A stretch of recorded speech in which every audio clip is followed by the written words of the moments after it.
नमो अरहन्ताणं नमो सिद्धाणं नमो आयर्याणं नमो वज्झायाणं नमो लोये सवसाहूणम्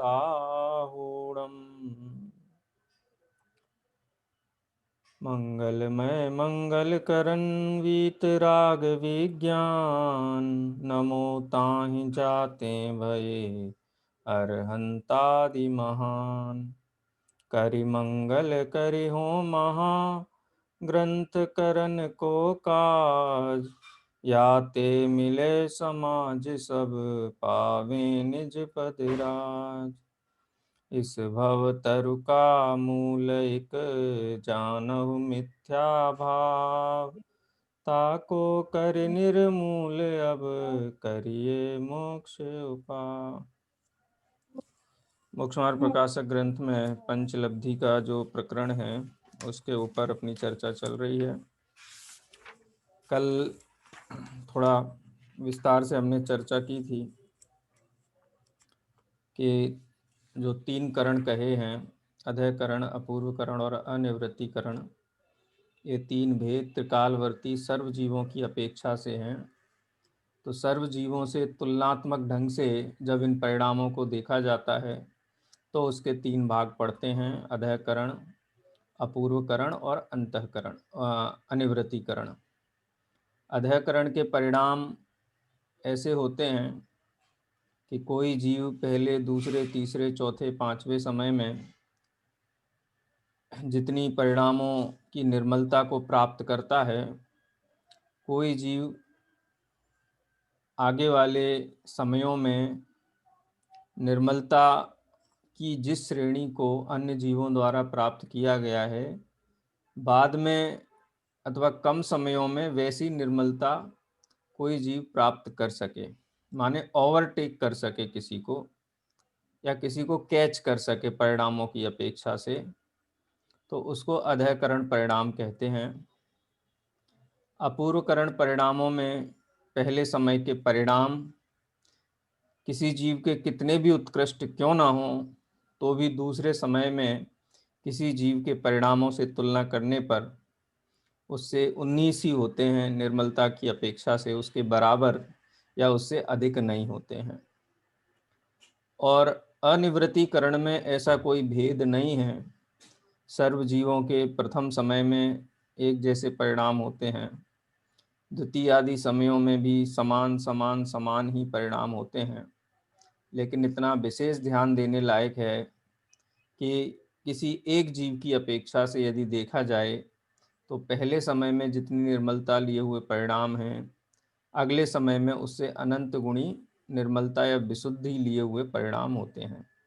और ये क्रम पूरा अनिवृत्तिकरण परिणामों तक जानना। सम्यक्त्व के पूर्व होने वाली करण लब्धि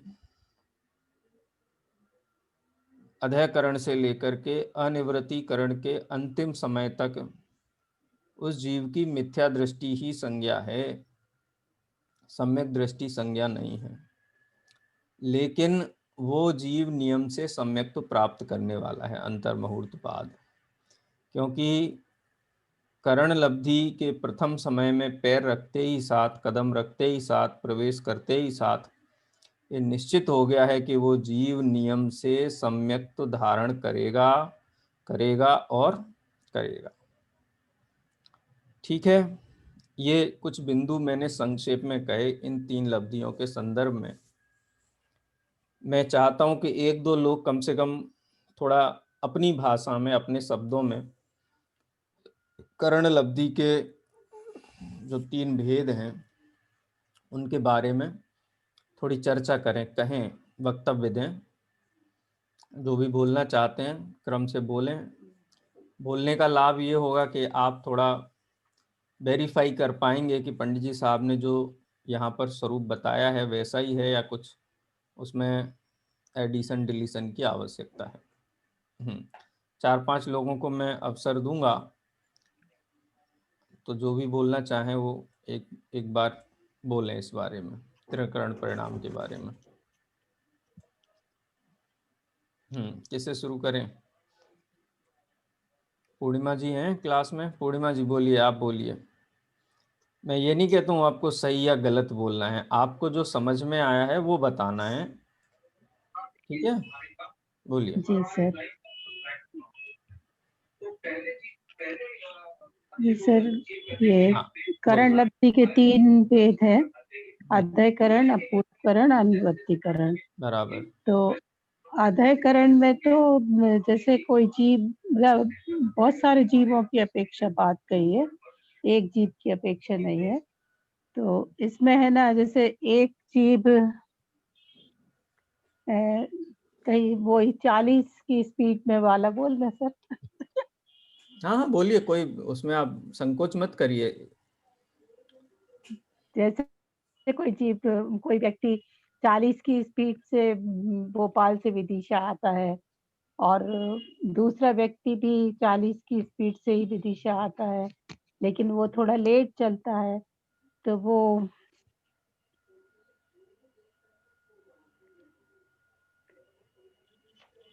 मतलब कोशिश तो करता है कि बराबर में आने की, लेकिन वो आ नहीं पाता है।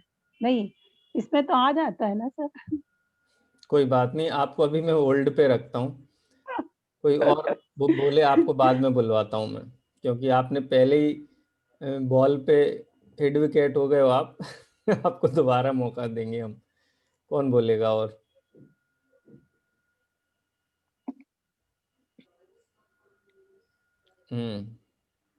सर मैं बोलूं? हाँ मीना जैन। चलिए खाली पहले अधःकरण के बारे में ही बता दीजिए, बस तीनों का एक साथ मत बताइए। मीना जी अधःकरण के बारे में बोलिए, मीना जैन। कोई तीनों करण हैं, तो आधा करण में सबसे पहले जो जीव जाएगा वो अल्प विशुद्धता के सहित जाएगा, और मतलब जितनी भी स्पीड से वो जाएगा बढ़ेगा, तो दूसरा जीव उससे कम समय में भी वो जीव आधाकरण में पहुंच सकता है। आधाकरण के परिणामों की विशुद्धि होगी उसकी। जैसे कोई विदिशा गया तो 40 की स्पीड में गया, 2 घंटे में पहुंचा। कोई जीव मतलब 1.5 घंटे में भी पहुंच जाएगा, ओवरटेक कर सकता है। ऐसे मगर परिणामों की विशुद्धि दोनों में होगी, दोनों जीवों को होगी, अधाकरण वाले को और अपूर्वकरण वाले को। नहीं अभी अधःकरण एक की अपन चर्चा करेंगे, अधःकरण का ही स्वरूप, फिर अपूर्वकरण को सेकंड पे लेंगे, जैसे एक एक क्लियर होता जाए। मैं एक सेंटेंस में बोलता हूं कि आगे किसी जीव ने जिस विशुद्धि को प्राप्त किया, आगे के समयों में पीछे वाला जीव उस विशुद्धि को पकड़ सके, आगे वाले जीव के पीछे कम समयों में, कम समय में अन्य उतनी ही जीव के विशुद्धि अधिक समयों वाली विशुद्धि को पकड़ सके, उसके समान निर्मलता को प्राप्त कर सके। तो ऐसे जहां तक परिणाम है वो सब अधःकरण के अंतर्गत आएंगे। जहां पे पकड़ नहीं सके तो वो अधःकरण नहीं है, जहां तक पकड़ सके वो अधःकरण है। ठीक है? यानी पीछे वाला जीव आगे वाले जीव के समान परिणाम कम समयों में कर सके, तुलनात्मक ढंग से, कि किसी जीव ने 10 समयों में जो निर्मलता विशुद्धि प्राप्त की, कोई जीव 2 समयों में उस विशुद्धि को प्राप्त कर ले, तो 10 समयों तक के परिणाम अधःकरण के ही परिणाम कहलाएंगे। एक अंतर मुहूर्त में समझ लो, उदाहरण के लिए असंख्यात समय हुए अधःकरण में, तो किसी जीव ने पहले समय से शुरू करके असंख्यात समयों में जो विशुद्धि प्राप्त की, कोई जीव उससे कम समयों में उस विशुद्धि तक पहुंच सके, पकड़ सके। तो जिस विशुद्धि को पकड़ा जा सके, पीछे वाला जीव कम समयों में उस विशुद्धि तक पहुंच सके, ऐसे परिणाम जिनके समान विशुद्धि को पीछे वाला जीव पकड़ सके, उन परिणामों को अधःकरण परिणाम कहते हैं।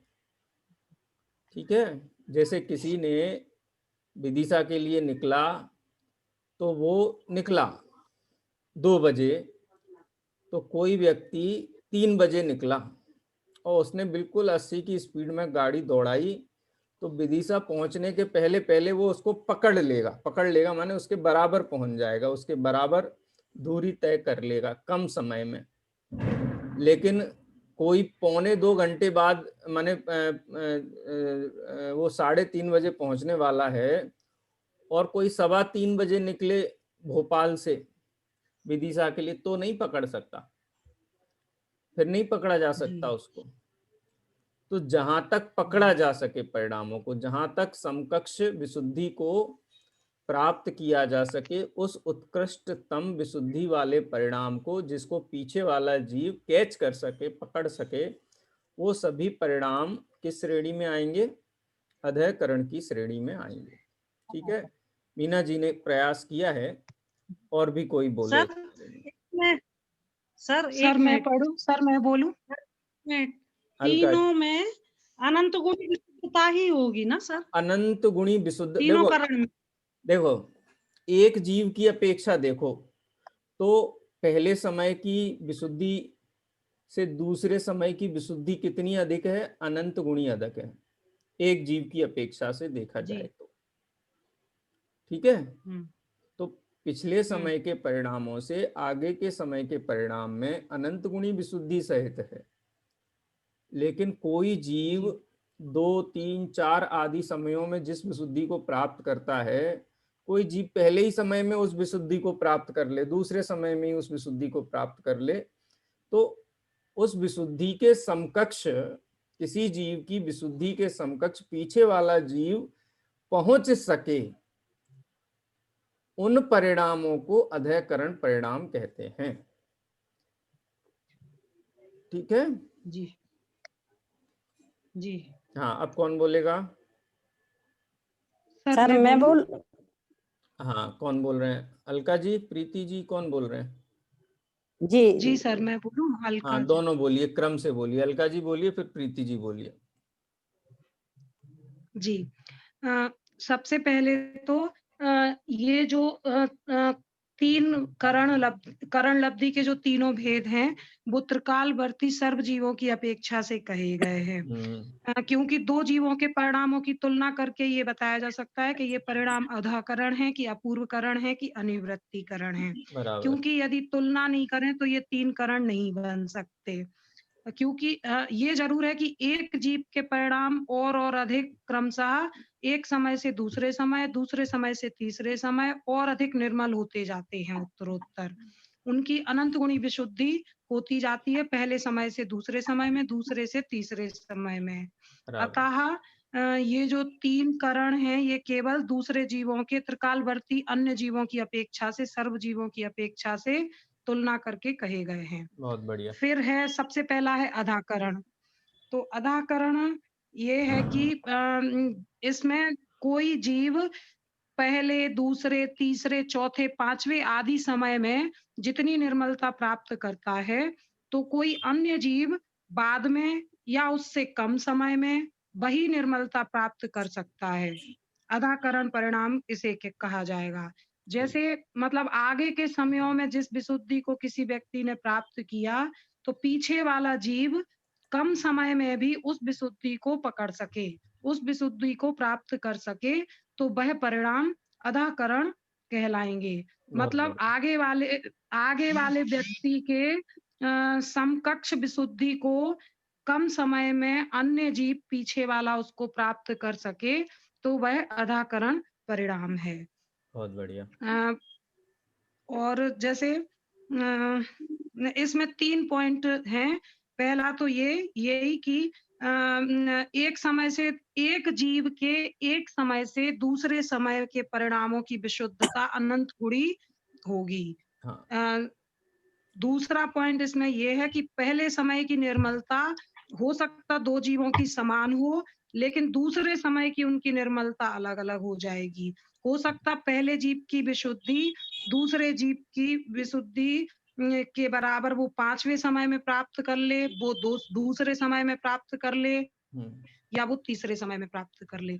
तो इस तरह मतलब उसको वह प्राप्त कर सकता है। पीछे वाला जीव आगे वाले जीव की विशुद्धि को कम समय में पकड़ सकता है है उसको प्राप्त कर सकता है, उसके समकक्ष आ सकता है, तो वह अधाकरण है।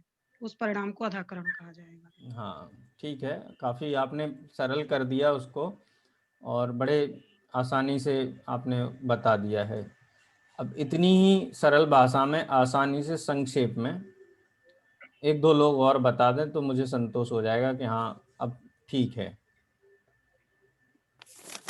मैं बोलूँ?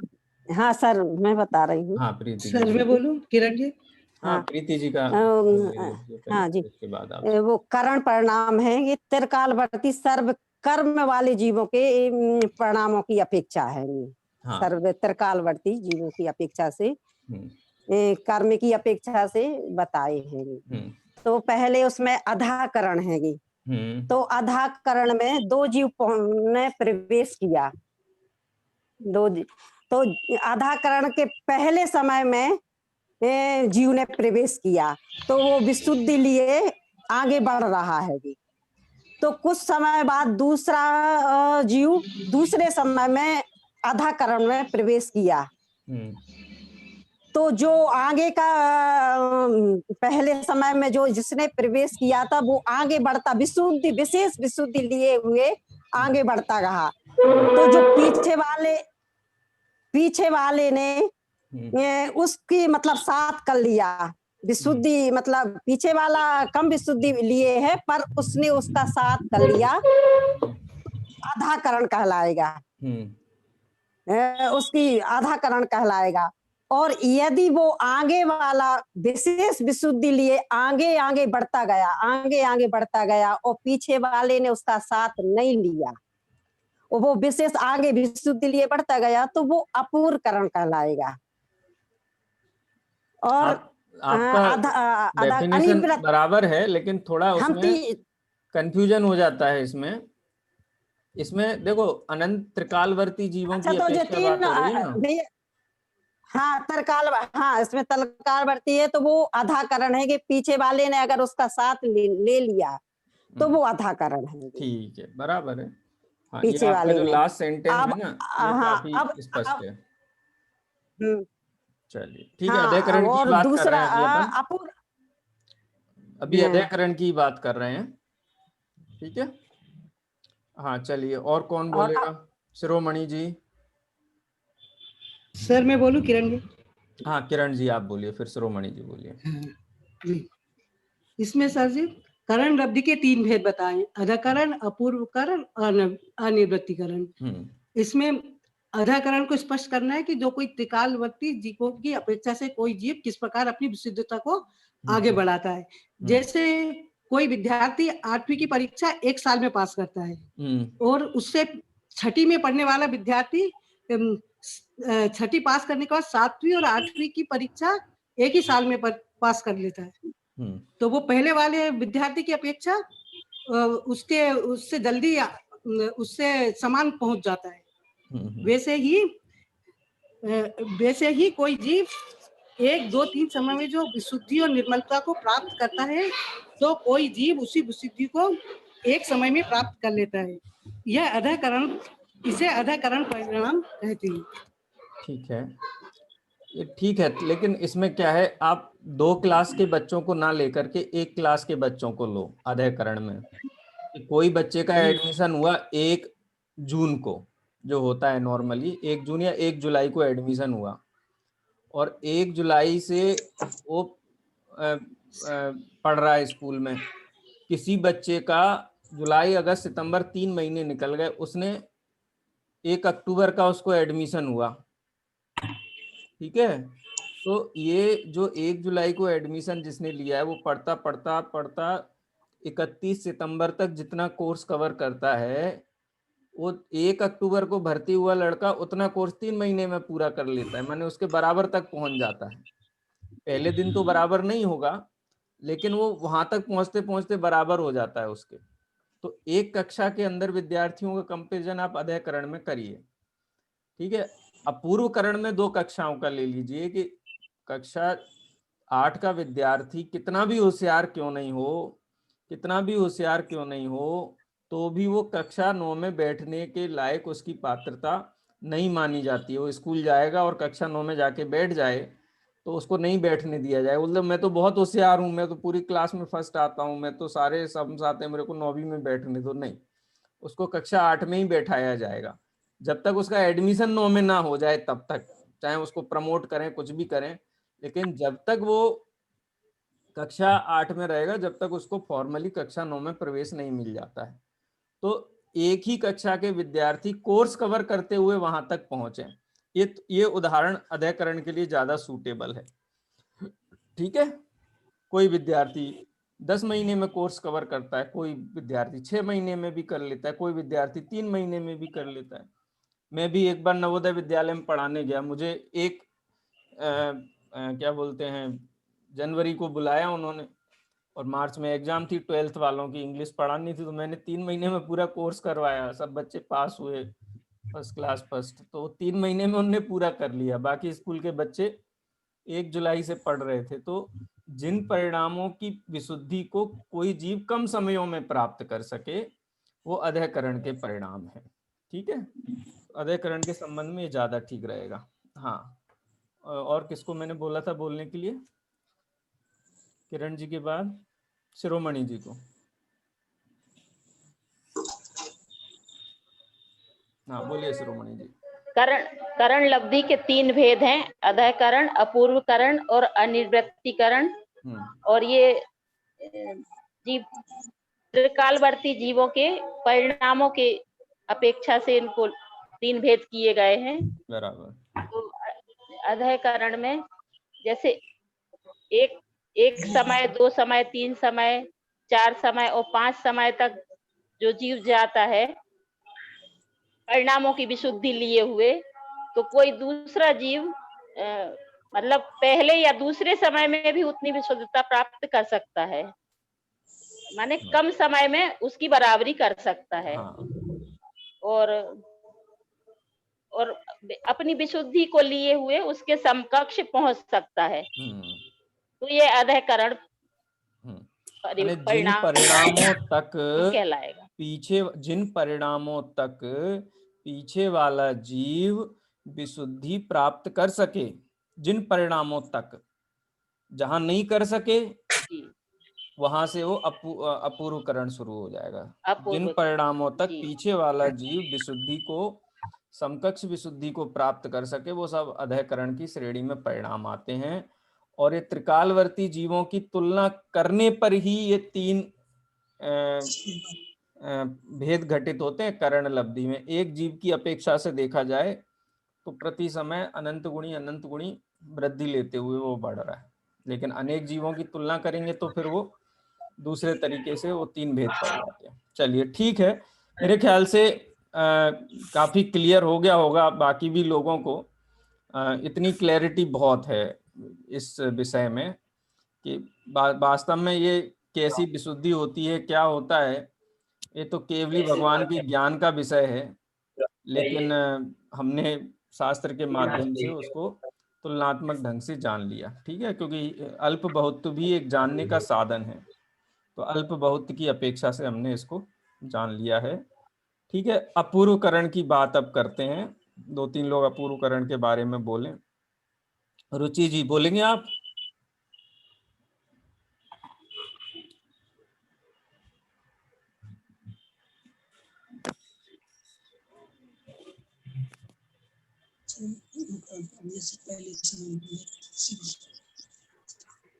सर मैं बोलूं आराधना? हाँ आराधना दीदी बोलिए।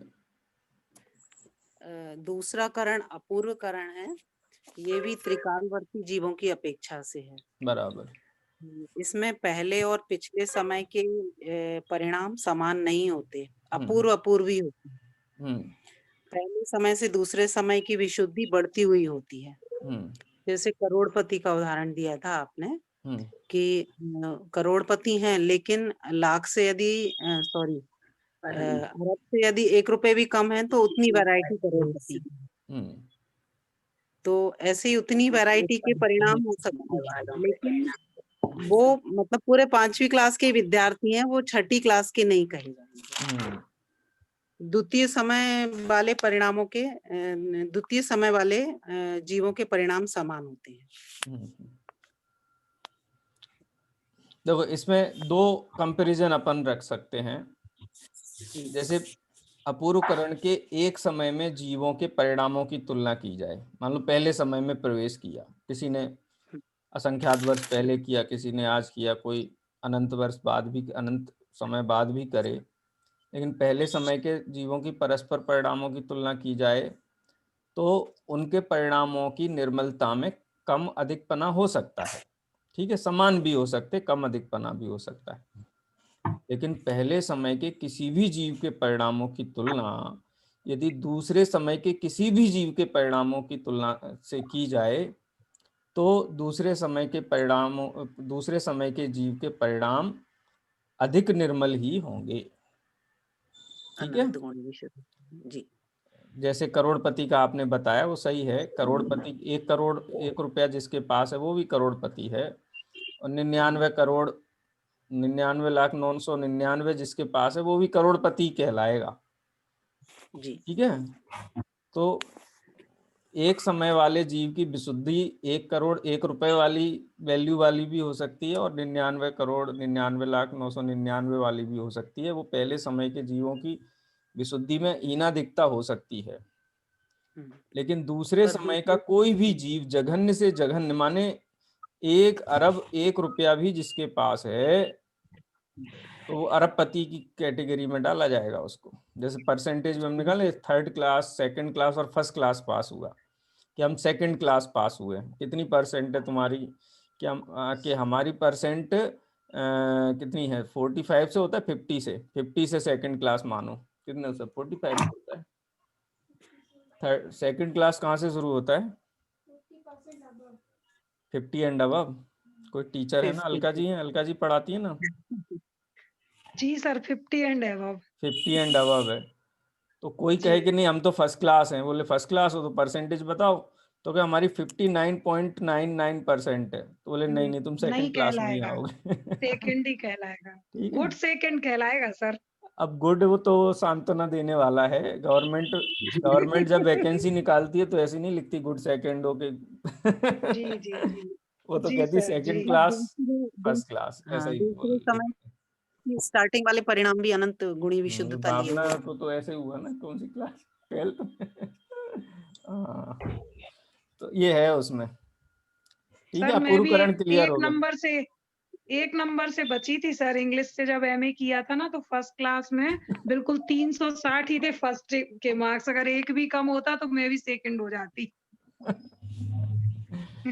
कोई बच जाते हैं, कोई रह जाते हैं। ठीक है ना, तो ये उस दिन पता चला था 1 नंबर की वैल्यू। तो बस ये अपूर्वकरण में इसी 1 नंबर की वैल्यू है। और अनिवृत्तीकरण के, रुचि जी बोल रही थी ना, रुचि जी को बोला था मैंने बोलने के लिए अपूर्वकरण के बारे में।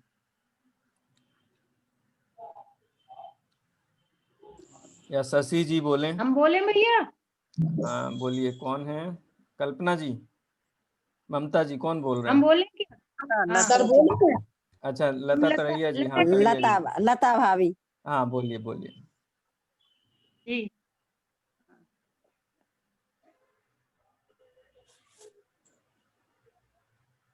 बताइए।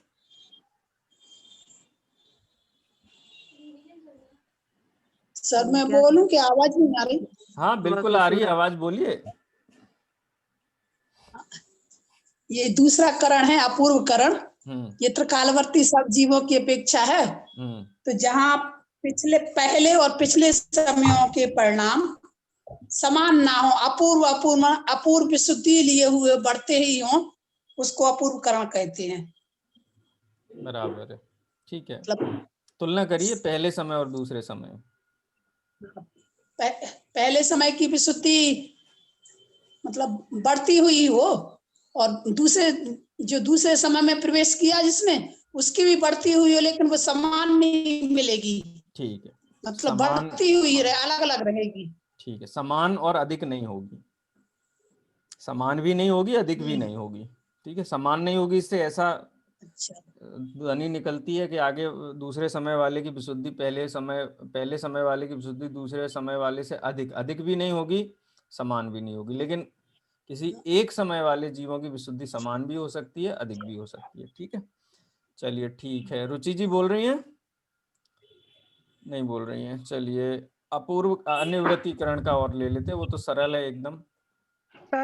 सर एक मिनट सर, इसमें अपूर्वकरण में जैसे दो जीवों ने स्टार्ट किया, दो जीवों के पहले समय के मान लो उनके परिणाम सेम रहे, तो आगे जाके नेक्स्ट दूसरे समय में उनके परिणाम भिन्न भी हो सकते हैं और मतलब उनके परिणाम एक जैसे नहीं रहेंगे। परिणामों में विशुद्धि में कमती बढ़ती हो सकती है, ठीक है। आगे पीछे के समयों में किसी जीव की विशुद्धि में कमती बढ़ती हो सकती है, लेकिन अपूर्वकरण के पहले समय के उत्कृष्टतम विशुद्ध परिणाम और दूसरे समय के किसी भी जीव के जघन्यतम परिणाम में अगर तुलना की जाए तो दूसरे समय के जघन्यतम परिणाम अधिक निर्मल होंगे। बस ये है इसमें तुलना। वो अंतर हो सकता है जो आप कह रहे हो। ठीक है, चलिए अनिवृत्तीकरण पे आ जाते हैं। सर एक बार और बोल दीजिए फिर से, मतलब ये अभी जो आपने बोला वो एक बार और। अपूर्वकरण के पहले समय के जीव के परिणाम, किस जीव को हम पकड़े उदाहरण के लिए, जिसके सबसे ज्यादा विशुद्ध है, उत्कृष्टतम विशुद्ध परिणाम पहले समय वाले किसी भी जीव के, त्रिकालवर्ती किसी भी एक जीव को एक सैंपल के रूप में हम ले लें, एक उदाहरण के रूप में हम ले लें कि उसके परिणाम सबसे ज्यादा निर्मल हुए, और दूसरे समय के किसी एक ऐसे जीव को लें, चाहे वो अनंत काल पहले हुआ हो, चाहे आज हुआ हो, चाहे अनंत काल बाद वो दूसरे समय में गया हो, उसके सबसे जघन्यतम निर्मल परिणाम बाकी दूसरे समय के जीवों की तुलना करने पर, मतलब दूसरे समय के जीवों की तुलना दूसरे समय से वाले जीवों से की जाएगी। 9वीं कक्षा में कौन होशियार है, ये 9वीं कक्षा के विद्यार्थियों में तुलना की जाएगी। 8वीं कक्षा के साथ कंपैरिजन नहीं किया जाएगा कि 8वीं कक्षा के विद्यार्थियों से 9वीं का ये विद्यार्थी बहुत होशियार है, बोले ऐसी तुलना नहीं होती है। 9वीं की तुलना करो, 8वीं के 8वीं वालों की से तुलना करो।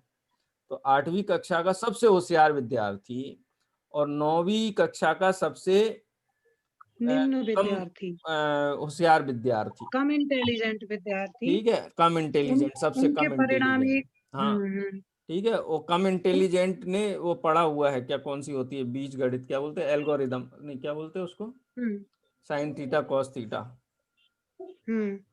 टिग्नोमेट्री नहीं बोलते उसको, sine theta cos theta, trigonometry, trigonometry trigonometry बोलते हैं। तो 8वीं में तो टिग्नोमेट्री पढ़ाई नहीं है, 9वीं से शुरू की है, ठीक है। अब टिग्नोमेट्री का सवाल 8वीं कक्षा के सबसे होशियार विद्यार्थी को दिया जाए तो क्या कहेगा, नहीं कर पाए, कि हमने नहीं कर पढ़ाई नहीं है भाई। और 9वीं कक्षा के सबसे कम इंटेलिजेंट बच्चे को भी दिया जाए तो भी वो ये तो नहीं कहेगा कि हमने पढ़ा नहीं है, कुछ ना कुछ करेगा, उसमें ब्लैंक नहीं रहेगा, कुछ ना कुछ करेगा, भले सॉल्व नहीं कर पाए तो भी उसको ये पता है कि ये चिन्ह को क्या कहते हैं, तो उससे बेटर कहलाएगा। तो ऐसी अपूर्वकरण के जीवों में परस्पर तुलना से हम इन परिणामों को पहचानते हैं। सर ये तो आपने ले लिए दो जीवों के परिणाम, मान लो एक के उत्कृष्ट परिणाम पहले समय के और एक के जघन्यतम निर्मल परिणाम दूसरे लेकिन समय के। अगर हाँ दूसरे समय के, लेकिन मान के चलो जैसे किसी जीव के दो जीवों के एक जैसे परिणाम रहे मान लो पहले समय में, तो फिर आगे जाके उनके परिणाम दूसरे समय में विशुद्ध तो दोनों के होंगे, है ना, अपूर्व भी होंगे, तो क्या उनके परिणाम एक जैसे ही चलते जाएंगे कि मतलब उनके परिणामों में निर्मलता कम ज्यादा हो सकती है? ये कम ज्यादा अब ऐसा स्टेटमेंट यहाँ पे दिया नहीं है, तो हम एक अनुमान से ये बात हम माने कि किसी ने पहले समय में समान परिणामों से शुरू किया तो दूसरे समय में भी समान, दो जीवों के तीसरे समय में भी समान, चौथे समय में भी समान हो, ऐसा लगता नहीं है। इसको देख करके ऐसा लगता है समान हो भी सकते हैं और नहीं भी हो सकते, ऐसा लगता है ये पढ़ करके, क्योंकि ये सर्व जीवों के तो नहीं है, लेकिन किन्हीं दो जीवों का आपने लिया, बाकी को छोड़ दिया। उनके पहले समय में बिल्कुल समान थे, तो दूसरे समय में भी समान रहेंगे क्या, तीसरे समय में भी समान रहेंगे क्या, तो ये कहा नहीं जा सकता कि जो यहाँ पे स्टेटमेंट दिए हुए हैं उनके आधार पर ये कहा जा सकता है समान हो भी सकते हैं, नहीं भी हो सकते हैं, ठीक है। सर इसीलिए तो इस अपूर्वकरण सादृश और विदृश परिणामों को बताया है। सादृश विसदृशता दोनों में होती है। ठीक है, सादृश भी हो सकते हैं और विदृश भी हो सकते हैं। विसदृश, सादृश और विसदृश। हाँ, विसादृश भी हो सर सकते इसके हैं। फिर मतलब दो नियम बन गए। पहला नियम तो यही बन गया कि मतलब पहले समय में अगर दो जीवों ने सेम परिणामों से प्रवेश किया तो उनके परिणामों की विशुद्धि कम, अधिक या समान हो सकती है। और दूसरा नियम ये बन गया कि मतलब पहले समय में अगर किसी जीव ने उत्कृष्टतम निर्मल परिणाम भी किए तो दूसरे समय के में जो व्यक्ति के जघन्यतम निर्मल परिणाम भी हैं तो भी उसके समान नहीं होंगे, वो उत्कृष्टतम परिणामों के समान। उसमें भी विशुद्धि नियम से ज्यादा ही होगी। हाँ हाँ, वो तो सही बात है ना। तो ये दो नियम इसके बन गए अपूर्वकरण के, है ना। बिल्कुल। अच्छे से समझ लेना, अपूर्व असाइनमेंट रहेंगे है आपका इसलिए ये। अपूर्वकरण। हाँ, कुछ कह रहे हैं नहीं, लता ये जी? तो अपूर्व ही रहेंगे इसीलिए। हाँ, अपूर्व रहेंगे इसलिए वो तो अपूर्व समझ में करण। आता है कि वो तो अपूर्व परिणाम तीनों में ही उनके विशुद्धि बढ़ ही रही है। आधाकरण में भी कौन सी घट रही है हाँ, उनके, ये तो पहले ही शर्त है। हाँ, एक जीव के अपेक्षा लिया है तो अनंत गुणी अनंत गुणी अनंत गुणी तो है ही, विशुद्धि होगी ही होगी। अनंत वो तो गुण जब के भी दूसरे अनंत भेद व्यक्तियों होते हैं से ना, अनंत के भी अनंत भेद होते हैं। इस अपेक्षा अनंत गुणी होते हुए भी किसी की कम हो और अनंत गुणी होते हुए भी किसी की अधिक हो। इसीलिए तो ये नियम बन रहा ना कि पहले समय में अगर दो जीवों ने सेम प्रवेश किया तो जरूरी नहीं है कि दूसरे समय में उनके परिणाम एक जैसे, क्योंकि अनंत के भी कई भेद हो सकते हैं। बराबर बराबर, है ना, इसीलिए ये नियम बन रहा। तो ये बात तो तीनों में ही तय है कि हाँ मतलब परिणाम तो अनंत गुणी विशुद्धि लिए हुए एक समय से दूसरे समय में, दूसरे से तीसरे एक जीव के। लेकिन जब दूसरे अभी अनिवृत्तिकरण की चर्चा करेंगे तब उसके बारे में बात करेंगे, अभी अपूर्वकरण तक ही रहिए। अपूर्वकरण की है। ये चीज तो बन गई, लेकिन दिक्कत तो तब है, तीनों में नहीं रहेंगे। वो दिक्कत तो तब है, मतलब तुलना तो तब है जब दूसरे जीवों से उसकी तुलना करो। तो दूसरे जीवों में या तो दो जीव होंगे जो त्रिकालवर्ती, जो पहले या भविष्य में, वो या तो सेम परिणाम वाले होंगे। पहले समय में मान लो दो जीवों के सेम परिणाम हुए, चाहे वो आगे होंगे या जो पहले हो चुके या अभी हो रहे। मान लो कोई भी दो जीव हैं, उनने पहले समय में सेम परिणाम किए, तो जरूरी नहीं है कि दूसरे समय में उनके परिणाम एक समान हो, उनकी विशुद्धि किसी उनकी आपस में कम, ज्यादा और समान तीनों कंडीशन हो सकती हैं। ये नियम बन गया। और दूसरी तुलना इसमें यही हो गई कि मतलब जैसे पहले समय में एक जीव ने उत्कृष्टतम निर्मल परिणाम भी किए, लेकिन दूसरे समय में उसके जघन्यतम जो निर्मल परिणाम वाला दूसरा व्यक्ति है, तो वो पहले समय के उत्कृष्टतम निर्मल परिणाम की प्राप्ति नहीं, मतलब दूसरे समय के परिणामों की बराबरी नहीं कर सकता वो, उसमें नियम से अंतर हो गई होगा। ठीक है, तो ये दो नियम इसके बन गए खास। यस, चलिए समय के साथ विशुद्धि बढ़ती जाएगी। अब अनिवृत्तिकरण की चर्चा कर लेते हैं। सर आप बोलिए ना इसका फिर से ये कार अच्छे से। अपूर्वकरण परिणामों में मैंने दो स्टेटमेंट इसमें बोले कि यदि किन्हीं दो समयों में स्थित जीवों के परिणामों की तुलना की जाए, किन्हीं, वो पहला दूसरा भी हो सकता है या आखिरी और उसके पहले वाला भी हो सकता है। अपूर्वकरण के अंदर जो परिणाम हैं उनमें दो समयों में स्थित जीवों के परिणामों की तुलना की जाए तो नीचे वाले समय के किसी भी जीव के उत्कृष्टतम परिणाम की तुलना आगे वाले समय के जघन्यतम निर्मलता वाले परिणाम के जीव की तुलना से, दोनों की तुलना की जाए तो जघन्य परिणाम वाला आगे के समय वाला, उसकी विशुद्धि अधिक होगी। यह अपूर्वकरण का एक बेसिक मेजरमेंट है। एक समय में जीवों के ही परिणामों की अगर आप तुलना करो तो समान भी हो सकते हैं, हीनाधिक भी हो सकते हैं, ठीक है, सदृश भी हो सकते हैं, विसदृश भी हो सकते हैं। लेकिन आगे पीछे के समय वालों के जीवों की तुलना करो तो आगे के समय वाले के की निर्मलता 100% अधिक होगी। ऐसा अधःकरण में नहीं होता है। अधःकरण में पहले समय के जीव की विशुद्धि अधिक हो और दूसरे समय वाले जीव की विशुद्धि कम हो, ऐसा हो सकता है? नहीं हो सकता। इसमें विशुद्धता लिए हुए बढ़ते जाएंगे। अधःकरण में ऐसा हो सकता है अपूर्व किसी करण जीव की में पहले जीवन समय में में जो बढ़ते विशुद्धि है वो विशुद्धि हाँ। अधिक हो, किसी दूसरे जीव की विशुद्धि जो 5वें समय में है, उससे भी हाँ। अधिक हो, ऐसा हो सकता है अधःकरण में, लेकिन अपूर्व करण में ऐसा नहीं होता है। हाँ। मतलब इसमें समानता भी हो सकती है और समानता नहीं भी हो सकती, हाँ असमान भी हो सकती। हाँ, एक समय वाले जीवों की दोनों तुलना हो- करो तो सेम टाइम, हाँ आगे सेम पीछे की टाइम तुलना करोगे तो आगे वाले के परिणाम 100% अपूर्व ही होंगे।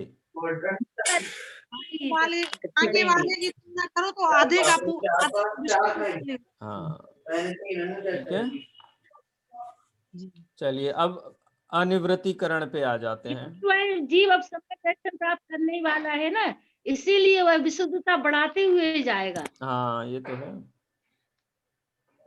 हाँ, उसकी विशुद्धि बढ़ती जाएगी जी। यस यस, चलिए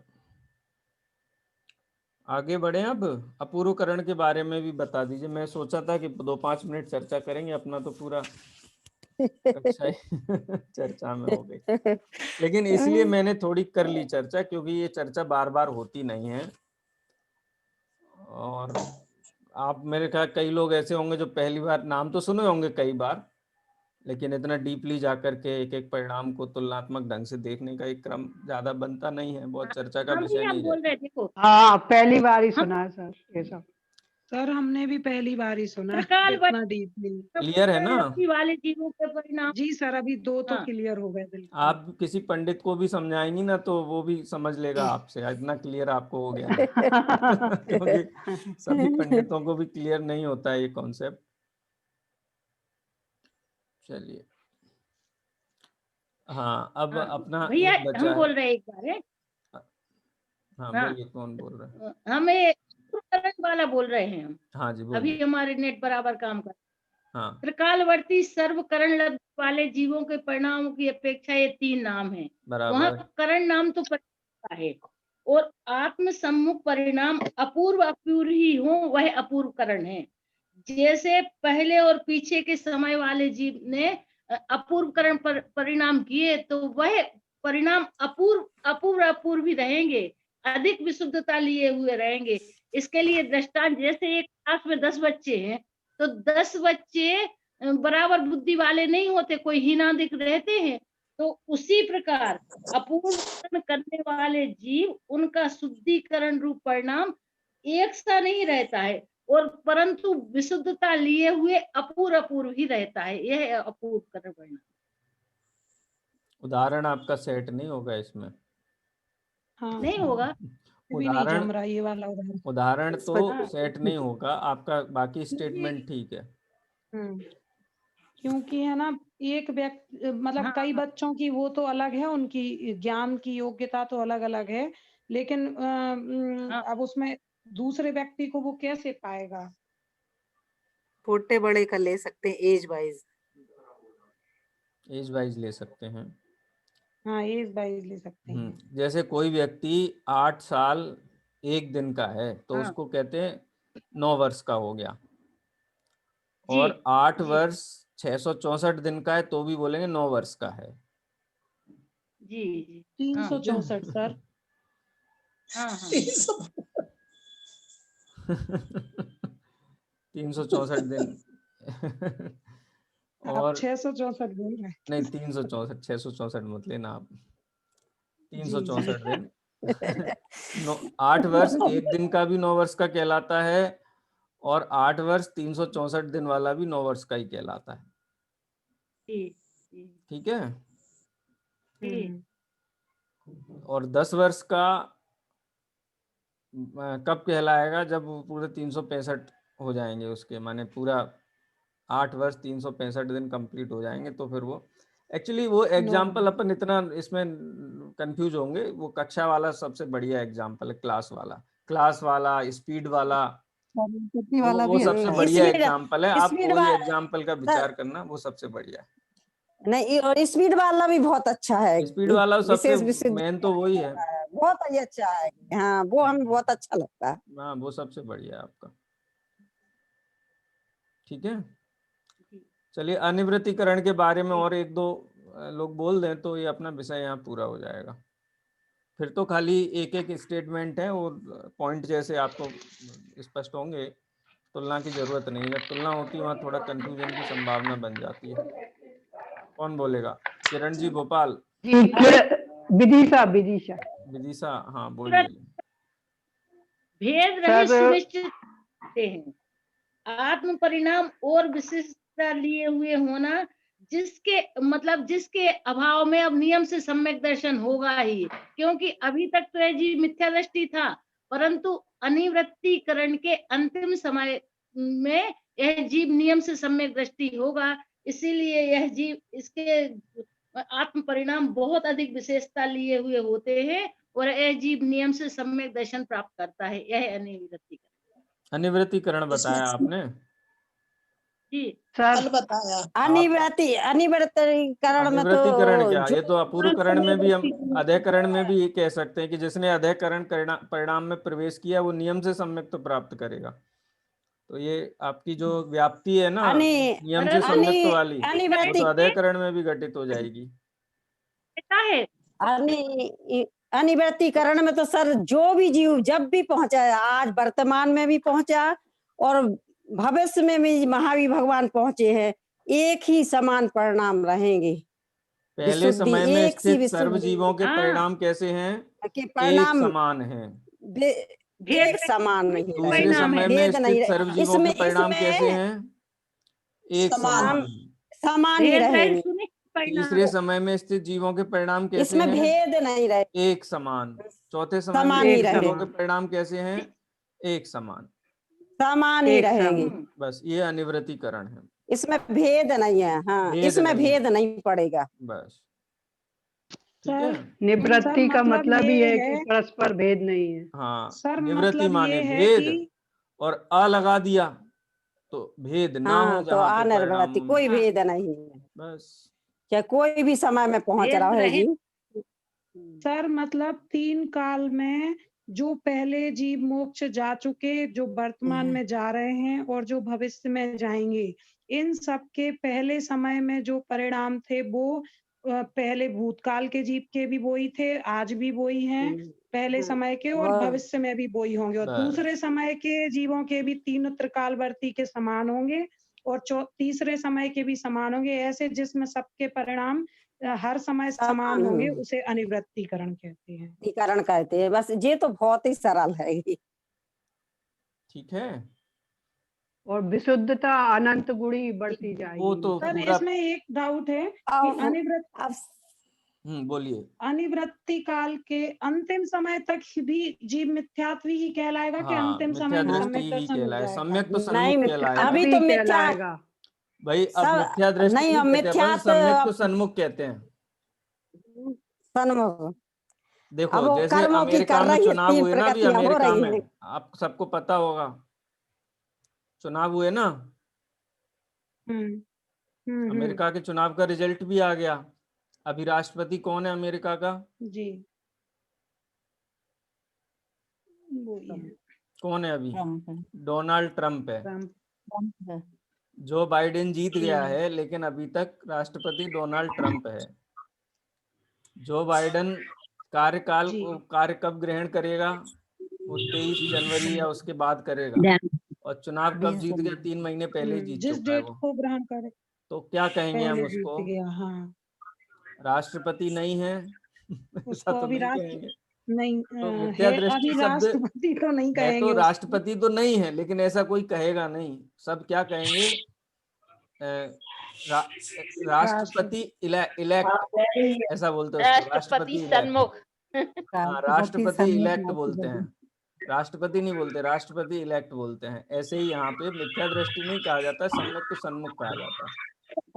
करण लब्धि वाला जीव क्या है? सम्यक तो सन्मुख है। तो सम्यक तो नहीं है, कौन से कर्म का उदय चल रहा है? दर्शन मुनि का उदय चल रहा है तो मिथ्या दृष्टि, लेकिन मिथ्या दृष्टि नहीं कहते, सम्यक तो सन्मुख कहते हैं। ठीक है, संज्ञा में अंतर है। तो सर मतलब ये है कि हाँ, ये सम्यक सन्मुख, जैसे ही अनिवृत्ति काल का अंतिम समय पूर्ण होगा, उसके अंतर मुहूर्त के अंदर वो नियम से सम्यक, उसके अंतर मुहूर्त नहीं, अनिवृत्ति काल करण का अंतिम समय पूरा हुआ और अगला समय सम्यक्त का होगा। औपसम सम्यक्त का, औपसमिक प्रथमोपसम सम्यक्त का, प्रथमोपसम सम्यक्त का, बराबर।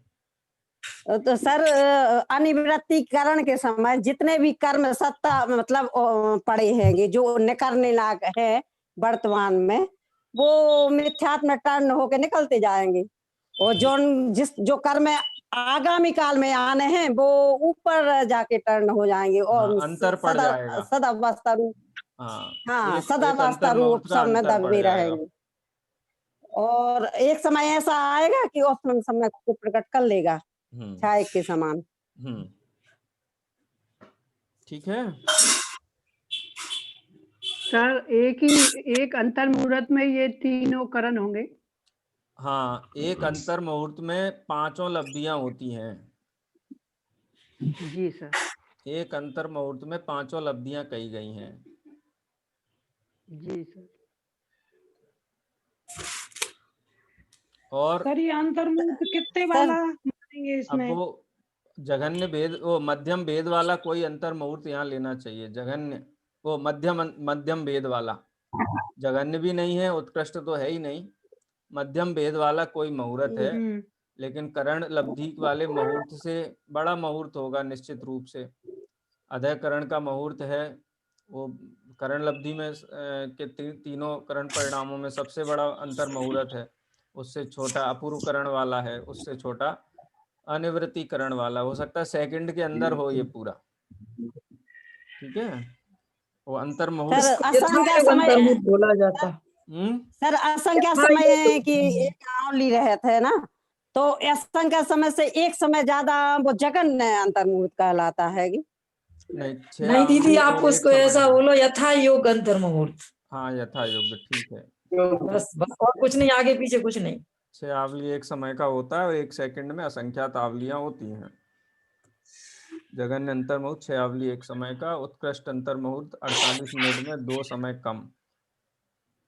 2 समय, एक समय का कम भिन्न मुहूर्त, 2 समय का कम अंतर मुहूर्त। हाँ जी, ठीक है, यहीं विराम लेते हैं। अब कल हम 3 करण की चर्चा नहीं करेंगे, इसके जो आवश्यक है उनकी चर्चा करेंगे और आगे की चर्चा करेंगे। आज कल फिर ये हम चर्चा दोबारा नहीं लेंगे। ठीक है, अगर किसी को अभी भी कोई एक आध प्रश्न हो इन तीनों के संबंध में तो आप पूछ सकते हैं, नहीं तो अपन यहाँ विराम लेते हैं, कल मिलेंगे। अपूर्व करण, सर ये तीनों करण तो बहुत अच्छे से समझ में आ गए सर, लेकिन इसके पहले जो आपने थोड़ी सी वो क्षयोपशम लब्धि का भी एक शॉर्ट रूप में समरी जैसी सर बता दीजिए, क्योंकि मैं उस क्लास में थे नहीं। और उसकी उसके बाद रिकॉर्डिंग भी मैंने रखी है, क्षयोपशम लब्धि वाला जो रिकॉर्डिंग है वो मैंने रखी है वहां पे, मैंने देखा, चेक नहीं किया तो है। सर वो, और ये नहीं सर, ये जो 31 और उसके बाद वाली लब्धियां है ना सर जो 3, और वो तो बिल्कुल भी नहीं है किसी भी क्लास में। कल ले लिया ना मतलब मैंने। आपने 30 नहीं सर, वो आपने 1 की भेजी है, 31 की नहीं भेजी सर आपने। 31 की क्लास में बहुत एडिटिंग की जरूरत थी, इसलिए मैंने नहीं डाली। मैंने सुनी क्लास, उसमें बहुत अच्छे से चर्चा नहीं हुई थी, वो चर्चा आपको कंफ्यूज करेगी, इसलिए मैंने डाला ही नहीं है। उसमें कुछ ऐसा पार्ट नहीं था, अब 1-2-5 मिनट के फ्रेगमेंट करके डालता तो अच्छा नहीं था। उसमें मैं उस दिन तैयारी से बैठा नहीं था, तो बहुत अच्छे से चर्चा नहीं हुई थी उसके ऊपर। उसमें बहुत सारे कंफ्यूजन की गुंजाइश थी, क्योंकि एक चीज तो क्लियर होगी, दूसरी में फिर आपको लगेगा ऐसी बात कैसे आई। मैंने सुना, मुझे लगा नहीं कि वो डालना चाहिए, इसलिए मैंने नहीं डाला उसको। हाँ, आपको इंडिविजुअल कोई प्रश्न हो आप पढ़ लीजिए एक बार उतना प्रकरण, कि आपको कोई सेंटेंस में या कोई कॉन्सेप्ट में कहीं क्लैरिटी नहीं हो तो आप पूछ लीजिए, उसका स्पष्टीकरण हो जाएगा। वो मैं नहीं डाल रहा रिकॉर्डिंग 31 वाली। सर आप इसका पेपर भी मंगवा के डाल दीजिए ना। पेपर मैंने मांगा है, अभी तक उन्होंने भेजा नहीं। मैं पुरुषार्थ सिद्धि उपाय का ऑब्जेक्टिव टाइप भी बोला था कि आप दे दीजिए हमको। सर अभी रिलीज हुआ है जाने दीजिए, फिर डालना ना पेपर। हाँ, ये तो 2 दिन का कोर्स है बस, अब तो 2 दिन लगेंगे आपको, ये 7वें अध्याय में पूरा हो जाएगा। सर असाइनमेंट में ये 5 लब्धियां, हाँ, 5 लब्धियों के स्पष्टीकरण आपको मोक्ष मार्ग प्रकाशक ग्रंथ के आधार पर लिखनी रहेगी। पॉइंट वाइज लिख दीजिए, पॉइंट 1, पॉइंट 2, पॉइंट 3 ऐसे करके आप लिखना है। वो भी ऐसा नहीं निबंध तो जैसा नहीं कितने सर कितने पेज में आना चाहिए? 1.5 से 2 पन्ने में लिखना है बस, इससे ज्यादा नहीं। सर पॉइंट वाइज कैसे? पॉइंट वाइज माने जैसे अपूर्वकरण का अधःकरण का पॉइंट लिया तो आगे पीछे वाले जीवों के परिणाम समान हो सकते हैं, आगे पीछे समय वालों के परिणाम समान नहीं, हो सकते उसके हैं। तो बन जाएंगे। हाँ ये लब्धियों का भी सबका, जैसे पहले क्षय उपशम लब्धि फिर विशुद्धि, इन सब का भी एक एक हाँ, पॉइंट में। वो तो वैसे ही छोटे छोटे, उसमें तो ऐसा विस्तार है नहीं। क्षयोपशम भी मत समझाइए, चलेगा। क्षयोपशम लब्धि किसे कहते हैं? तत्व ज्ञानावरणादि का क्षयोपशम, जिसमें तत्व विचार हो सके, सो क्षयोपशम लब्धि है।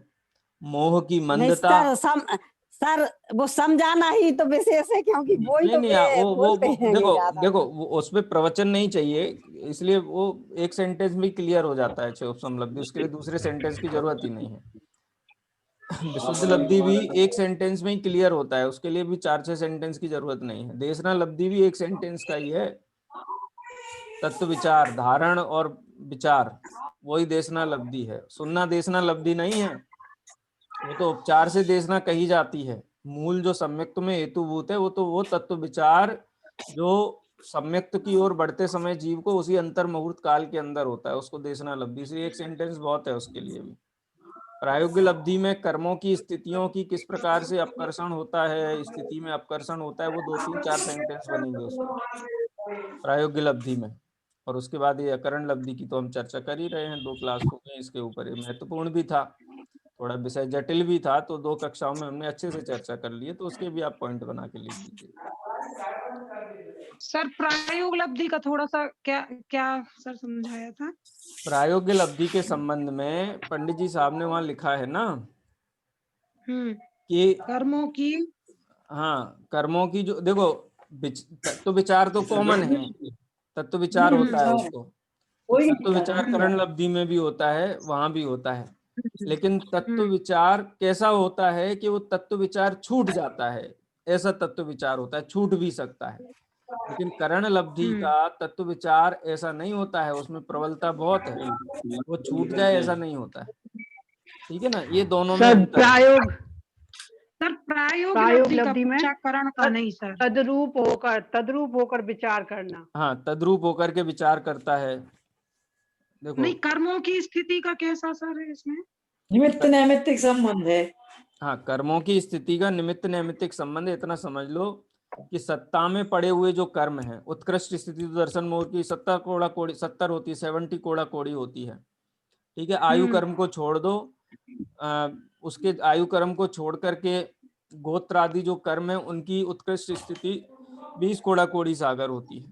ठीक है, लेकिन जब जी प्रायोगिक लब्धि में होता है उस समय किसी भी कर्म की, सारे ही कर्मों की स्थिति अंत कोड़ा कोड़ी रह जाती है।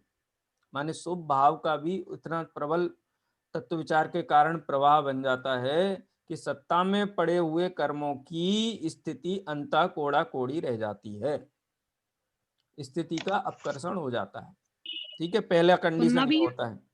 दूसरा, नया नया कर्म बांधता है, उसमें क्या होता है, तो नया कर्म भी अंत कोड़ा कोड़ी के संख्यातवे भाग बराबर स्थिति वाला बांधता है, क्योंकि अब बहुत अनंत काल तक तो संसार में जीव को रुलना नहीं है।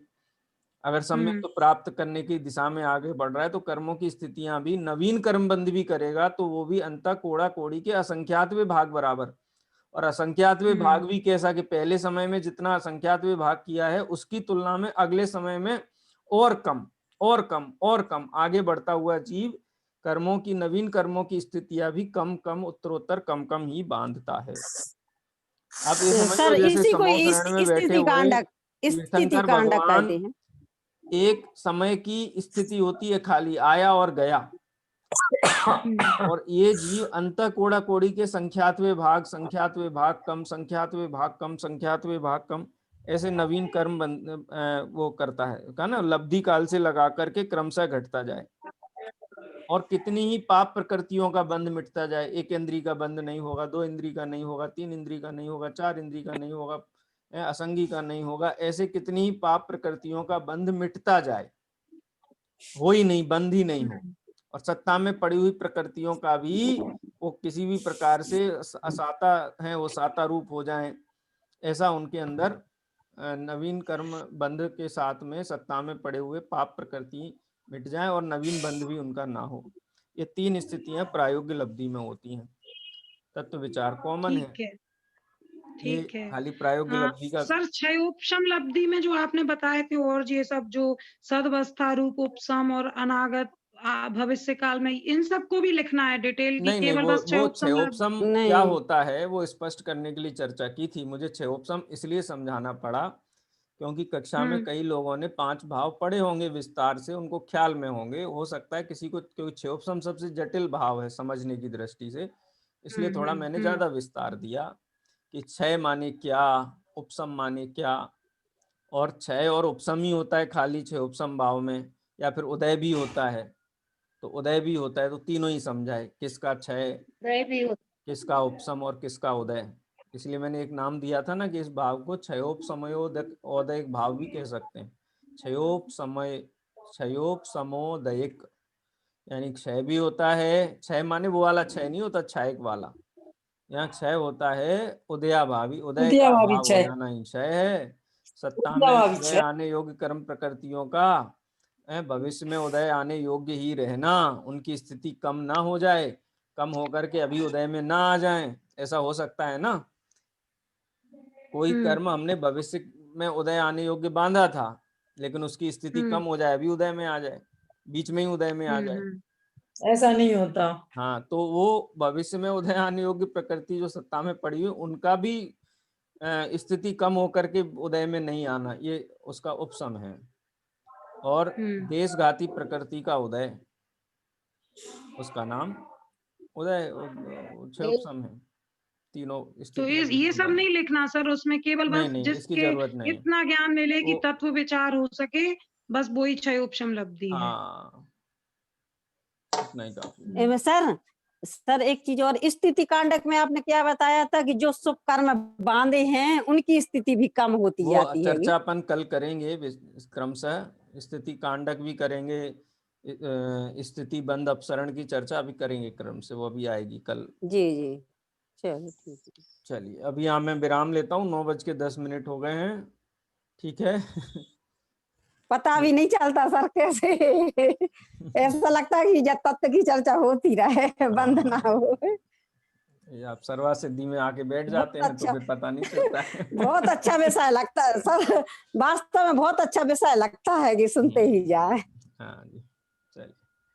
निज निधि निज में बताई यह अनंत उपकार है, के लिए उसके लिए जिन वाणी वंदना सतबार वंदना सतबार।